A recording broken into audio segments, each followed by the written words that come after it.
welcome to Getting to Impact. This is our little known one called a pivot in our approach, Module 2.5. We didn't tell you about it beforehand, but here we are. So welcome. Thank you for joining us today.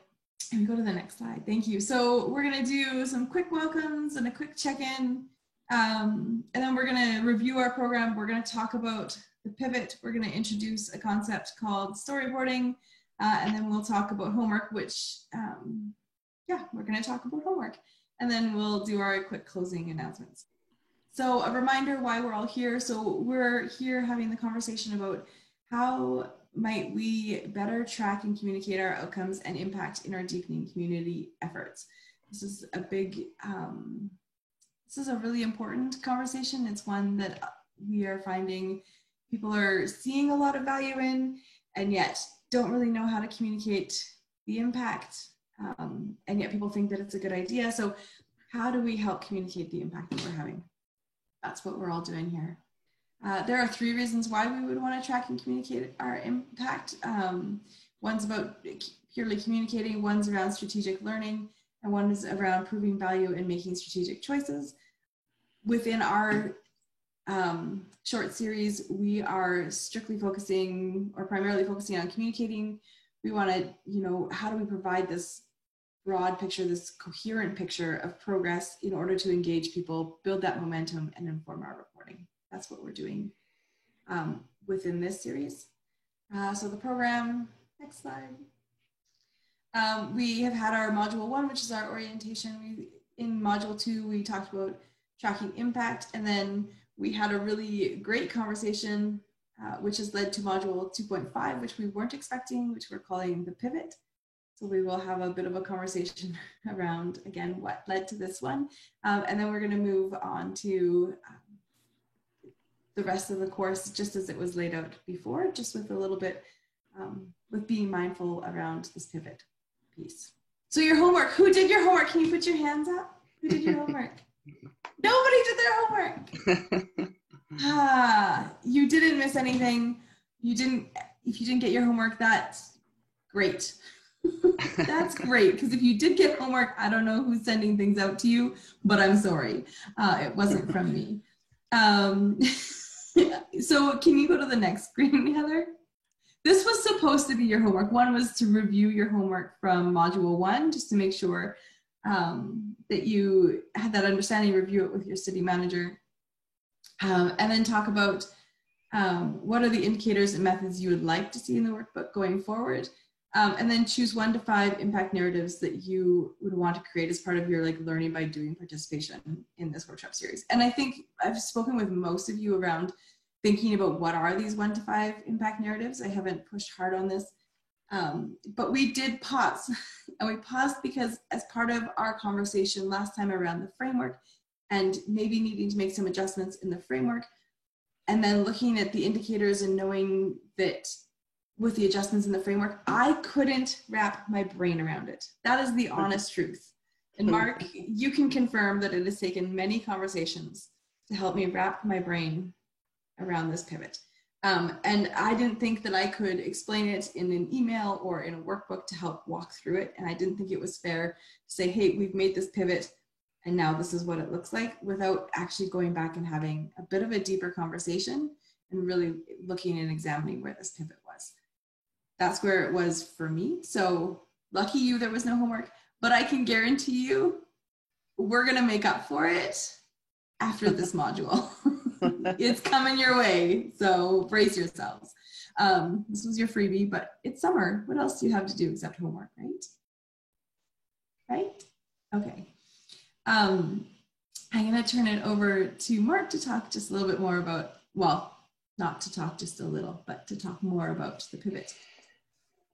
Well, thanks, Glenda. And I mean, it is good to call this a pivot, and the pivot is in response to a conversation we had last time where we asked you, if you remember the parroted format, which we'll go to the next slide, we asked you what was your parrot story. And just to remind you what that's all about, en route to a discussion about a new results framework, let's just quickly for 1 minute talk about that parrot story. So we'll go to the next slide.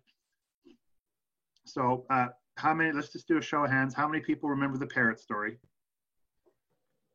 Okay, not almost everyone. So the idea is, you know, in order to see the bottom line outcome, whatever it is, whatever your parrot story is, we wanted to confirm that those just don't happen magically. Actually, a lot of things have to happen in order to have an outcome. And if we go to the next slide, oh boy, we're going to have to do the enter, enter, enter to see these little things. We know that what we in the parrot story, it shows us that outcomes are impacts in terms of increasing the number of parrots or improving community safety, etc., are due to a lot of things. Very unique niche innovations, programmatic initiatives, nudging systems, shifting culture in a community, in a neighborhood, and navigating the landscape in which your work happens, right? Just a quick show of hands. Again, who feels that COVID has somehow affected their work? Right? So we're not doing this in a vacuum, and COVID creates real challenges. All contextual shifts create challenges and they create opportunities. So there is, if you're in the field of poverty reduction, for example, and you've been, for your whole life, been talking about a basic universal income, right? Like some have, this is a good time, right? This disruption has created an opportunity to pursue that. On the other hand, you're working in poverty reduction, just as an example, it's actually created more and diverse poverty in a way that we've seen because we've really put the economy in a coma, right? So how we take advantage, we're influenced by that, but how we take advantage of it or pivot is important. So the idea is that we'd have to do all of these things. And if we go to the next slide. Oh, we're retelling the story, which I think people remember, that this story unfolded over time, cumulative, led to these increase in the number of parrots. We asked you, what was your parrot? What's your parrot? What story do you want to tell? Because from a communication point of view, we do have to talk about, what is the parrot, but how do we tell a story about how we got to better outcomes? So we asked you, what was your hoped for mission level outcome? What kinds of outcomes could you track and communicate en route to that mission level impact? And what are you doing now? What would you like to do in the future? Now, we asked, and others can tell me if I was wrong, we said, what is your imperative? And what is your parrot story? What is your mission level impact? And we actually got two kinds of answers. One, and one of them was slightly different than what we had offered here. In this diagram, the assumption was that when you're doing your neighborhood work, impact is something around community well-being, like a very substantive things such as safety, education, employment, etc., and that connections, community connections and relationships are a means to that end, right? We improve connectivity between people, and we know that that will generate an ability to say, oh, well, we're going to start doing some neighborhood-based stuff around energy transition. However, when we chatted with you, many of you said building social capital or connectivity, or however you framed it, is actually the mission. And it generates very interesting splatter effects, like spin-off effects. And we know that it does, right? The research tells us if you have a better social capital, a lot of outcomes are better, right? But you were saying, I'm actually not interested in one thing. I just want stronger community connections. And so what that prompted us to do is to say, well, how do we reconcile that? And how do we come up with the results framework that adjusts for that? And we thought, well, we don't have to. We have to just be clear about the options that that presents to you. And it had a couple of ripple effects, but let's go through the next slide here. So what we've offered, and watch everyone's head zoom into the laptop here. But here's two different ways of talking about this. And what we're about to do is we're going to throw you into small groups quickly and see which way works for you better and why. And we're not going to ask you to choose, but we are going to ask you to know that you probably have to make a choice of this kind of framework or another framework when you're working on the ground. And we, throughout the rest of the project, might be straddling both, right? Because there's a couple ways of looking at it. So story number one, the original story on the left-hand side, mission impact, some level of community well-being is something like proxy, community safety, education, employment, energy transition. And connectivity is part of increasing community capacity and connectivity. That's on the ground. It's a means to an end. On the right-hand side, slightly different way of framing this, and it might be more resonant with you. We're saying, yeah, for sure, we want to continue to build community capacity. What can your community change effort do now that it couldn't do 3 years ago? What does a burst of new resources and programming do to the number, to how sophisticated you can be? But we actually are breaking up impact into 2 dimensions. Expanding community engagement and connections as an outcome, to say, well, that's what I'm trying to do. So we do all these innovations and nudging systems, and in a way, look at how many more people engaged and look how much more connected they are, right? That's a mission impact. And some of you might want to go one step further and say, and look at the link to now community well-being, or that they're related, right? To say we've engaged more people, people are more connected, and on some dimension is community well-being. And is there anyone from Abundant Communities here right now?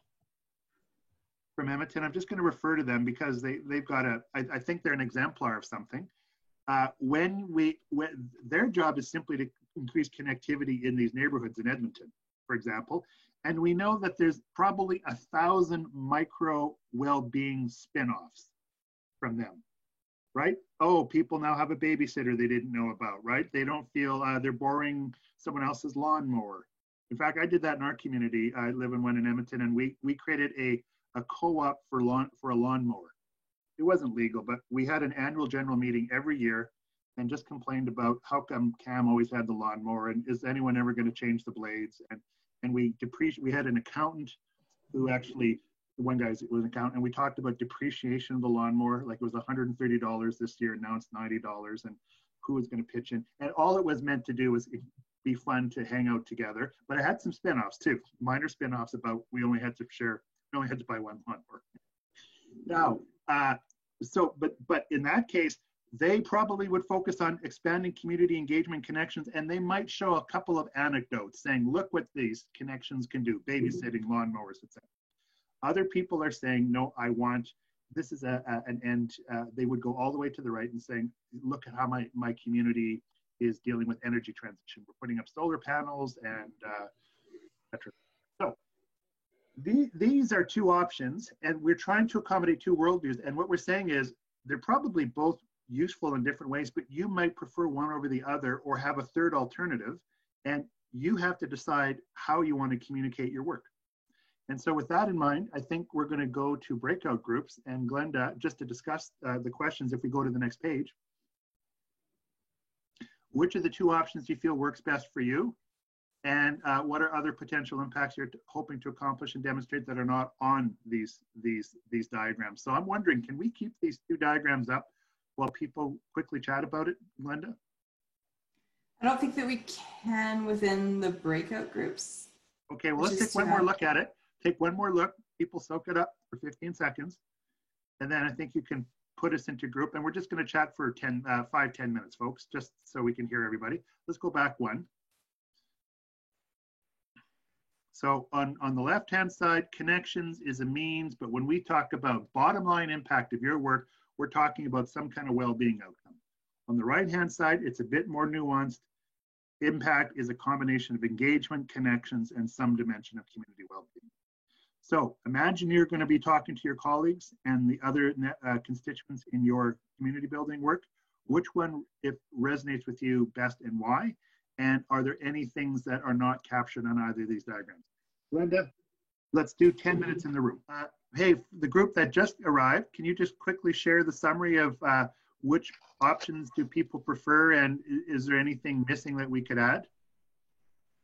I'm looking to Tanya, Heather, Christine, Laverne, Angie. Just a 30-second reprise. I think we just spent majority of the time really trying to differentiate the 2. It took us a little while to understand it, but if we're understanding it correctly, option 1, you're building capacity and community connections with hopes that the mission impact is to reduce safety, or sorry, improve safety, yep. Build relationships and well-being.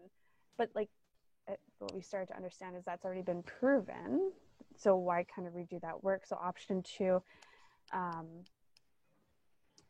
yeah, we're still trying to figure out what the difference is between 1 and 2. Christina explained it well, but it's still trying to digest it in our brain. I don't know, Angie, Laverne, did you want to add anything?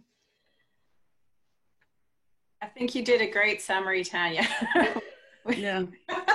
We're just getting our heads around it, I think. But it seemed, I know I was leaning towards the second one. It seemed like others were, but yeah, we're still figuring it out. Yes, when it was relayed to us, like it's already been proven, why kind of redo that work? Now I'm like, okay, well, option 2 does sound more appealing. And for me, it totally depends on the project that you're doing. I mean, no, we're looking at a model, and the difference between the two models, I have a hard time seeing really. But it depends on the project. You know, and that we have clear goals, and which is it information that there's capacity building, or is it experience, or how is the capacity being built? That's a good point. Yeah, there's a good point that you may have your overall approach may lean one towards the other, but it's even as specific as being project specific. Yeah.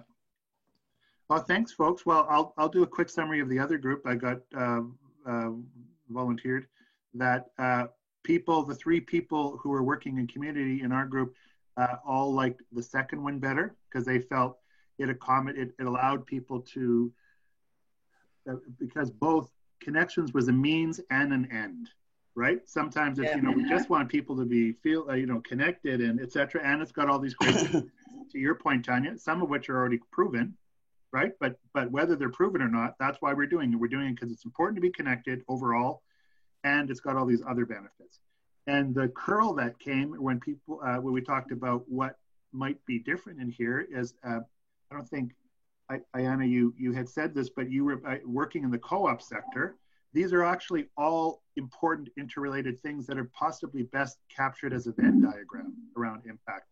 If you're doing a co-op, democratic engagement participation is important. That's a goal. Number 2, building connections is a great dimension of that. If you're living in a co-op, particularly a housing co-op. And number 3, you want housing if you're doing a housing co-op, right? Or access to services if you're doing a retail co-op. So, Ayana, I won't speak for you, but when you share this, it was even less linear than presented in the right-hand side. The arrow, there might be a Venn diagram within that arrow of impact. Exactly. Yeah. You've captured it perfectly, Mark.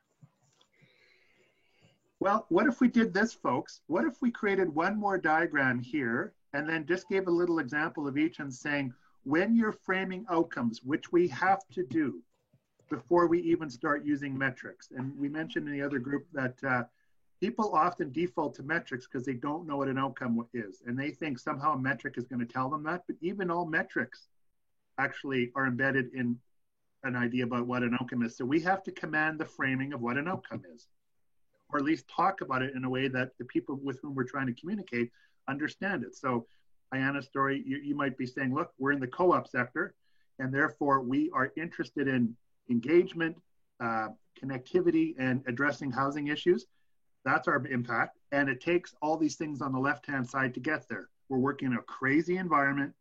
We've got to shift awareness and culture about the power of co-ops, right? Now is a good time to do it, of course, in disruptive times. There's a bunch of regulatory problems that get in the way. We've got all these new models out there, and we're constantly trying to strengthen our capacity to do it. And look what we're doing now that we couldn't do 3 years ago, something like that. We have to frame that before we even get into indicators. So I'm going to propose, Glenn and Christine, if you're okay with that, we actually say, let's offer people 3 options here, knowing that, Angie, in a moment, you might come up with a 4th option, but the principle is we have to frame what an impact is. Does that sound okay, everybody? Okay, well, why don't we then go to the next section, which there's one more pivot thing. Results chain. And now, as mentioning, this seems a little bit more awkward, but let's see if we can work through it. That's 3 dimensions of impact. So if we took this expanded version of impact, or again, it might be a Venn diagram, we could be asking 3 kinds of questions. Who's engaged, how, in what numbers, and with what quality? How good is our engagement? Have you ever been involved in crappy engagement? I've facilitated crappy engagement, so you know it in the middle of it, right?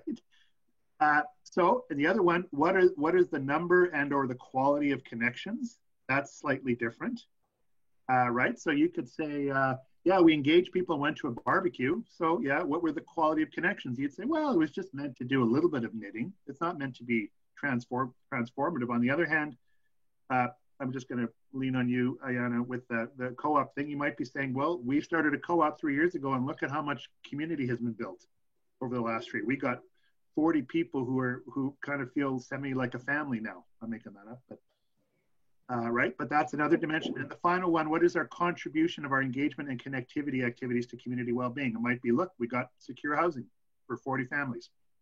Or Tanya, to your point, crime numbers have changed, etc.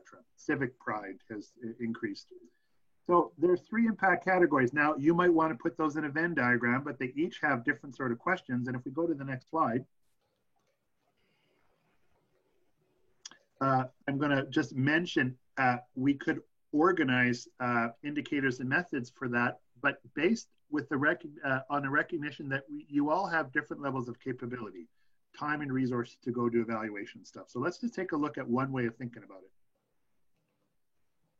So what if you have really limited capacity versus moderate capacity versus strong capacity? And you're going to ask to define what that means. And here's the answer. We don't know. It just means it's very clear that some people have got larger budgets and expertise to do this, and some are barely hanging on, right? Like you're trying to weave something together.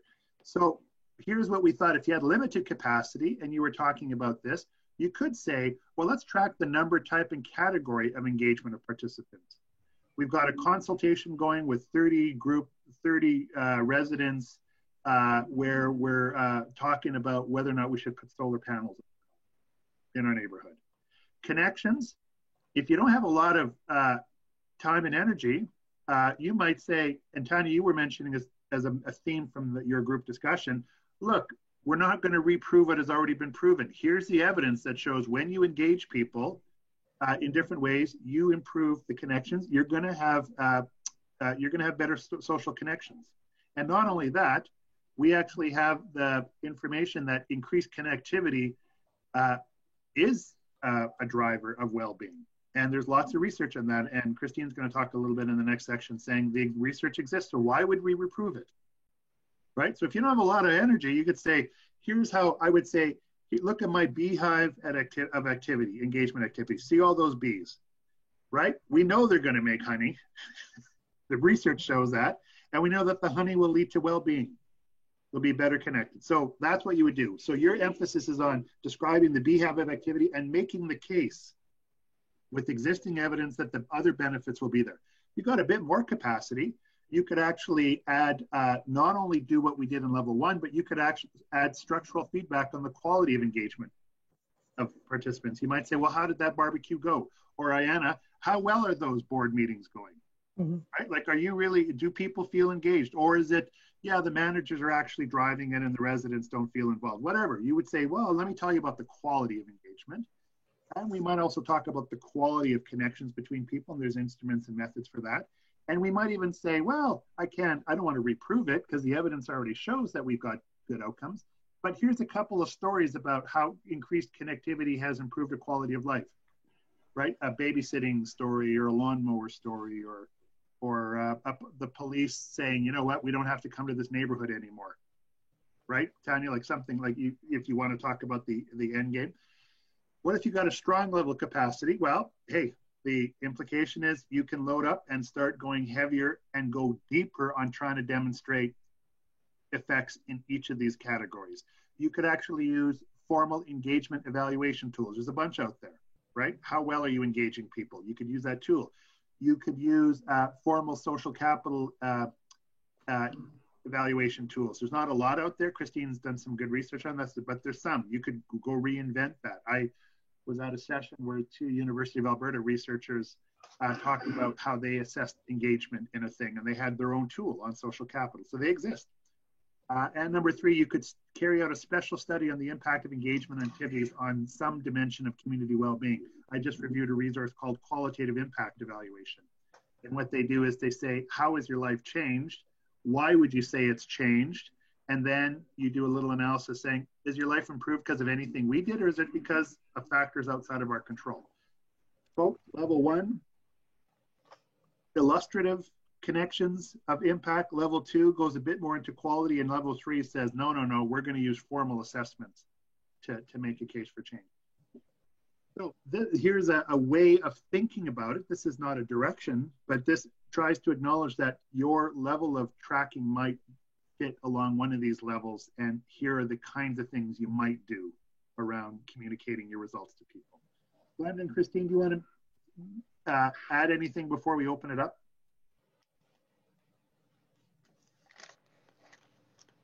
No, I think you covered that.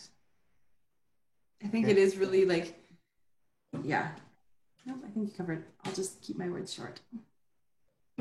Christine? I would just add that for that third level, we can share on the next session some of the frameworks and tools that do exist if you wanted to adopt, adapt, or innovate those tools. So they exist.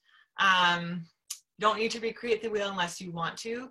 But yeah, that will be something we save for the next session. Oh, yeah, sorry, Christine. Christine just did a pretty good research review, I think, Christine, of what was available out there, including a summary of some high-level stuff on the link between engagement and well-being and connectivity and well-being. So that's the stuff that we'll look at. Would that be in the workbook or the next session, Christine? Probably the next session. Okay. Just so that we can introduce it first. Yeah. Okay. Well, let's just go to let's just open it up, folks. We're making a case here that you will want to track engagement, connections, and well-being in whatever format makes sense to you, a Venn diagram, et cetera, and we acknowledge you've got levels of capacity, and what we're trying to do is find patterns in what you should reasonably be expected to do based on different levels of capacity.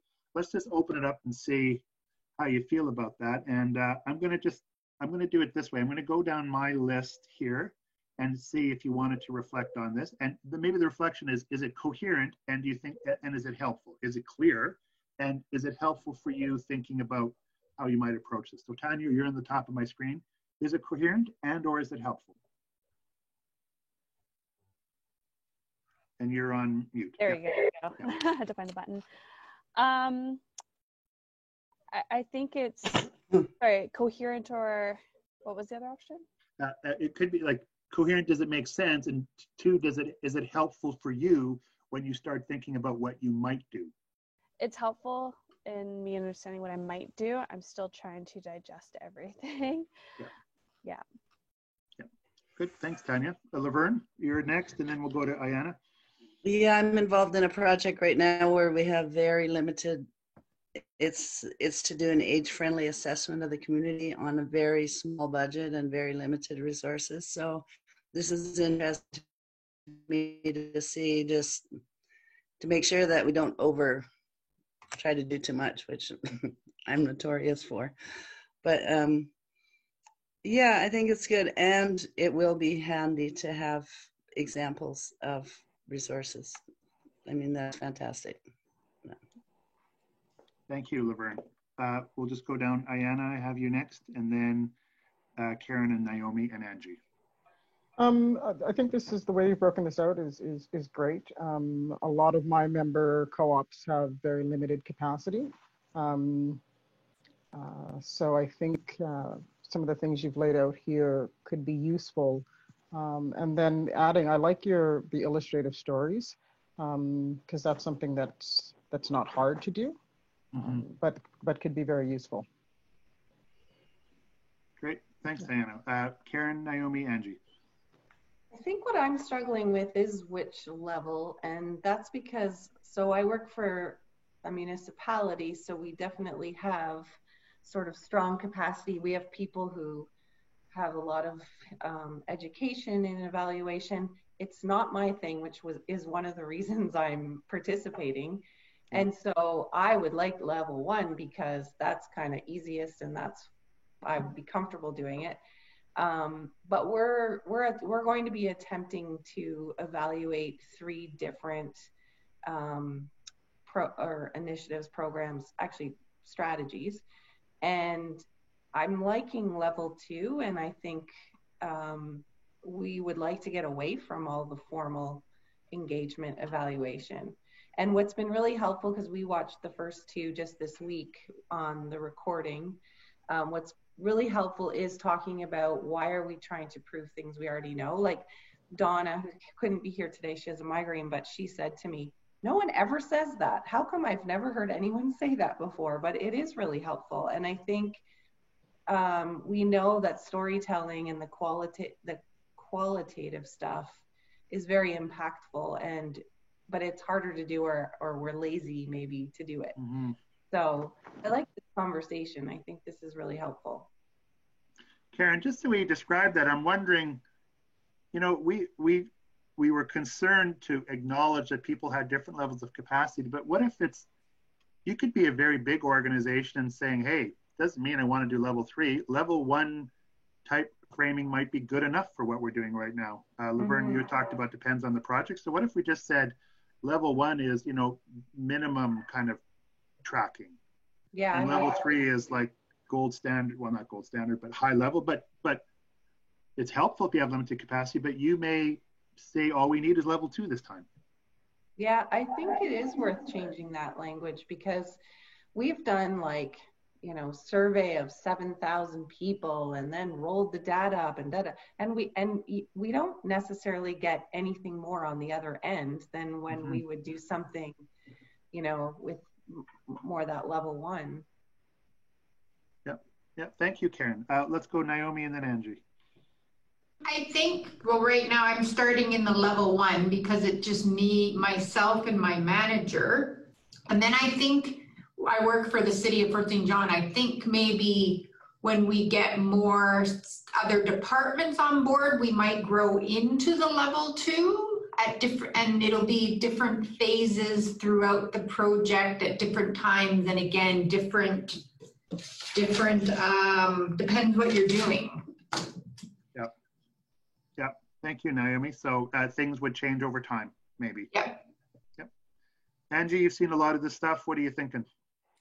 I love seeing it this way, actually. I think, you know, we've done a lot of sort of measuring throughout the years with neighborhood development, but I just like seeing it in a little box like this because it helps me sort of formulate where we are. And I think, you know, I could see myself being I don't have a lot of capacity. I work for a municipality, but I'm one person who does neighborhood development for the whole city, and everybody thinks all I do is block parties. So I'm always struggling to sort of tell the story.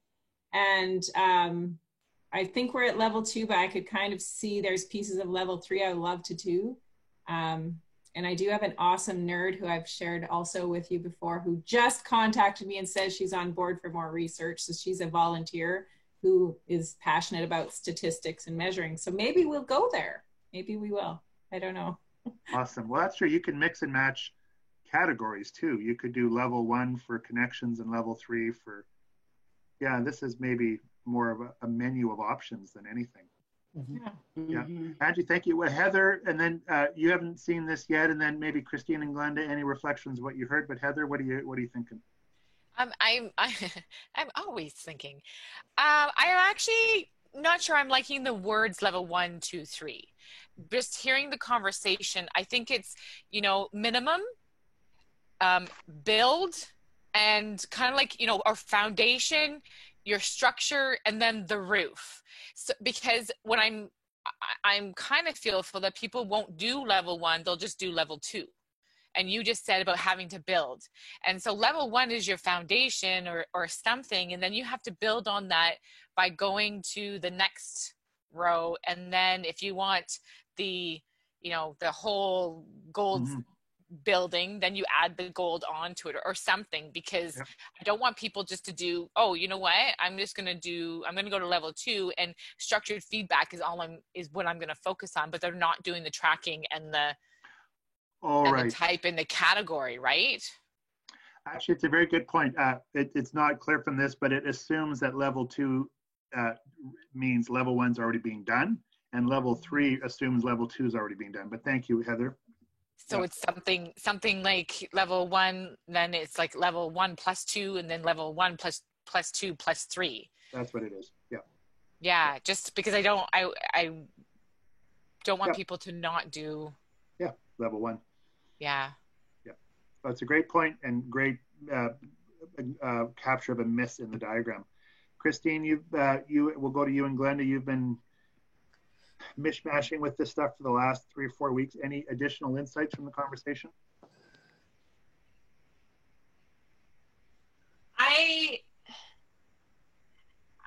I feel like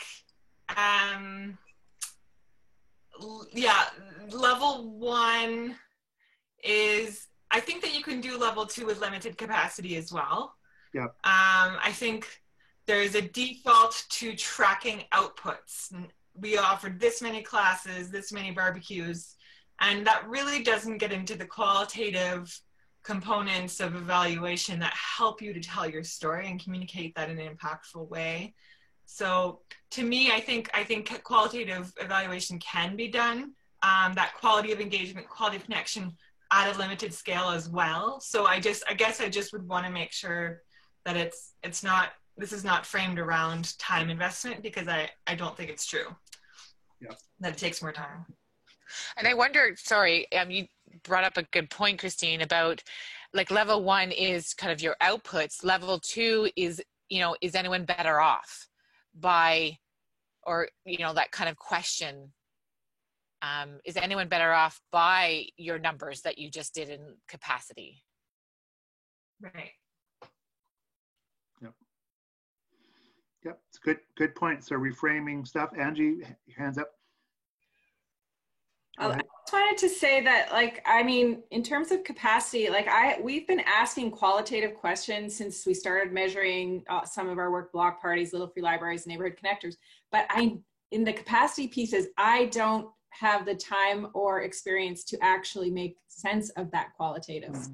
So it wasn't until I got this volunteer that came to me and who's passionate about that we actually started to drill down and understand what people were telling us. All I ever really used it was just kind of like to give quotes or something to help sort of further my work, but I didn't really have any capacity to understand what people were telling me.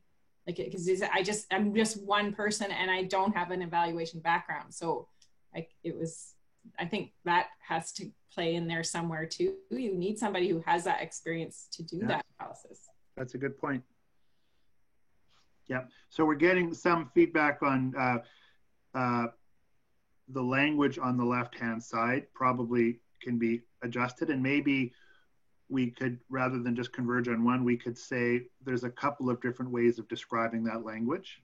On the left-hand side, some people prefer capacity, some people prefer other things. But at a minimum, we'd have to confirm that row 2 and row 3, these build on each other. It's like a cake. One is essentially, I agree, one is really output with saying, and the evidence on the impact on the quality and the outcomes already exists. Level 2 is about quality, and level 3 is actually about even more quality. It's a higher level of quality, because level 2 is quality too, but it's not as in-depth as using formal tools. Yeah. Glenda, any reflections before we move to the next 2? Yeah, I love listening to the conversation and how it animates this thing. I'm recognizing the time. We have 7 minutes to get through the rest. But I do think I think we hit on something really important, those foundational pieces that they build on each other. But if you're saying, hey, I'm going to stick with level 1 or foundation or whatever we want to call it, that doesn't mean that you can't add in aspects from the next level, right? Because sometimes you just need 1 or 2 illustrative stories. It doesn't have to be every, for right. all of the pieces. So to me, that was when you kind of said, oh, it's kind of like a menu, but still have to build on it. But I do think, yeah, we can do a little bit of mixing. Yep. That's awesome. Yeah. Well, my 2 bits is I would rename this 3 levels of response, right? And, whether you got large capacity or no capacity, etc. But I love it. Thank you. Glenda, yeah, we've got 2 quick things to do before we lose people. Oh, maybe we don't have to kind of go over this. Maybe we could just put that in the PowerPoint, that there's sample methods and examples of all of that stuff. I want that. Yeah, I think we should give it to people, but rather than walk through it, but maybe as you I put some of those tables together, and I think Christine or Glenda, did you give me that emotional the back one there, the second last one? Oh no, one. Yeah, there we go. Glenda, did you do that, or did Christine? Yeah.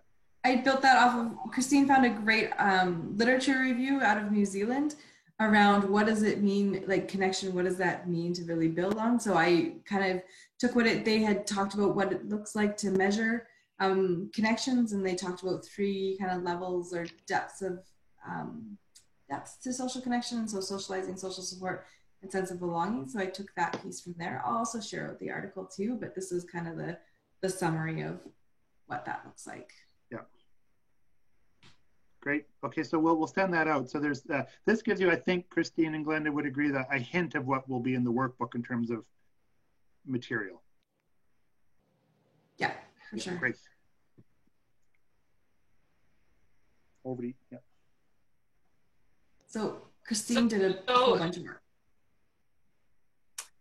Yeah, like I said, we're putting together a compilation of research. So next time we'll go over this with you, and you'll have all of that. And now you can use that for funding proposals, reports. That way you're not reproving once you've built social connection. These correlations between social connection, cohesion, support, integration, sense of belonging, social capital. On the left there, I put all these they're all nuances of sort of a similar sphere. Social capital is a bit different than social support, but they're all nuances, and there's research on all of those in relation to the things on the right column there, housing, mental health, education. So my question for you today is, what's missing as we do our research? For example, should we put environmental outcomes, for example, energy transition, or are there other impacts that are relevant to your work that you would like us to sort of research as we put together this literature review? I think we heard security. Food security. Actually, maybe we could do that. Maybe we could, in addition to chatting, maybe people could just, because we can save the chat room, just throw in the chat room. Christine, would that be okay? Things that are missing? Yeah, food security. Yeah. And you can say it too, everyone, but, oh, that's a good one. Oh, that's good, yeah. Thank you, Laverne. Agency, food security. Thank you.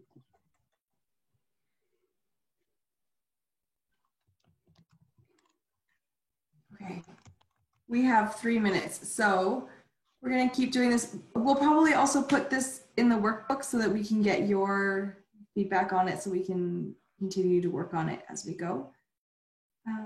Yeah, next is great. We're gonna skip discussion for now. We kind of had this discussion already. So, one of the reasons we wanted to pause today is we were talking with our colleagues over in Cities Reducing Poverty, and they said, last time when we did this, we got to the end of the series, and then people had to write their impact report. And what they said was, wow, it sure would have been helpful if we would have been writing this all along. And so we thought, okay, you know what, let's learn from that. We're working with them to learn alongside them. So guess what? Yay, more homework for you. But it will actually lead to less work in the long run. So if we can have the next slide. Here's the framework that we've started talking about. We're going to obviously change it up given our conversation today, but I will put this in your workbook. And you're going to start to fill this out. We have the next slide. So there's going to be 3 simple instructions. You're going to start thinking about what are the milestones, the accomplishments, the changes that you've seen and that as having contributed to your mission impact. And then I'm going to get you to plot those on your storyboard and to draw arrows to show the relationships between them. It's going to be very rudimentary. It's going to be messy.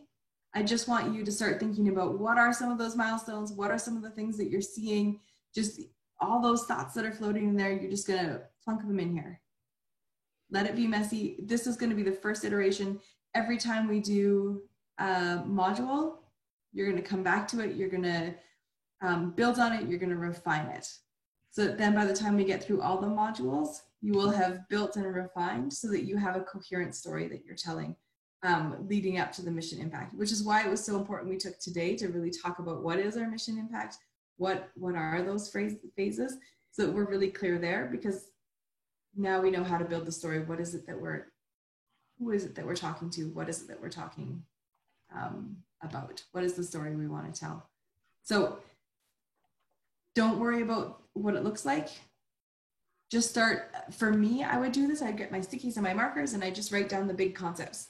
Get some people that you work with and ask them, get their perspective on what's happening out there too. COVID will probably go when you're navigating the landscape. I'm just going to imagine. That's one of the things. Glenda?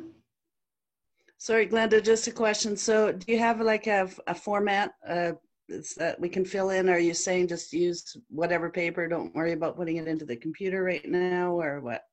You can do your own, but we will also, given our conversation today, I'll send you out the one that matches. The storyboard? The storyboard that matches. And you can choose to use that, or you can just say, you know what, I just want to be able to write and freehand it, and that's fine too. Like a mind mapping kind of a program or something? Yeah, you can do that if you'd like. Whatever's going to fit for you, because this is your, how to tell your story. I like suggestions, if possible. So you will get the storyboard like this, but a blank one for you to work off of. Oh, okay.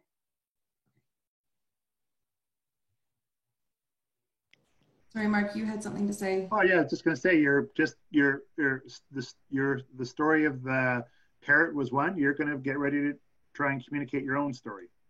That allows you to draw from these different data sources. And you may not be across all those levels, eh, Glenda? Like you may just be in 2 levels, but you might just be in, absolutely. You might just be in 2. Yeah. Or you might just be in 1. We just had somebody that we were talking with from CRP, from the Cities Reducing Poverty, who realized, oh, they were working in shifting awareness and culture. So that was just an interesting moment for them to start thinking about, is this really all that we want to do, or do we want to do more, or do we need to partner? Yeah. So just whatever it is, it will just bring up good questions and provide some really interesting information for you, I'm sure. So there will be, this is essentially the instructions. I promise I will give you more, but we are already 2 minutes over time, which I anticipated. So your homework this time, be ready. Choose the results framework that fits best for you. Hey, most of you have already done that. Check. Plot a storyboard, starting with identifying what kind of impact you want. So that's going to be the key. What is the impact that you want to track and communicate? And then start to plot those milestones, changes, accomplishments. And then identify a general approach based on that capability table that you want to take to your evaluation. And remember, I just like to say it, your friendly CDC team is here to help. If you have questions, you can reach out to me or Christine, or you can reach out to Heather, but I like it better if you talk to me because I like to talk to all y'all. What I have to say. Next slide.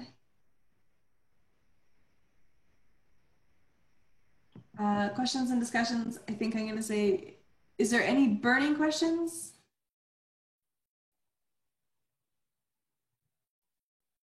No? Okay. And there you go. So your homework is module 2.5. We'll send out the recording and resources to you shortly, and then we will reach out to schedule a check-in in the next month. And then our next session will be August 20th, when we will actually do module 3. Thank you for diving deeper into this. I feel like now we're ready for module 3.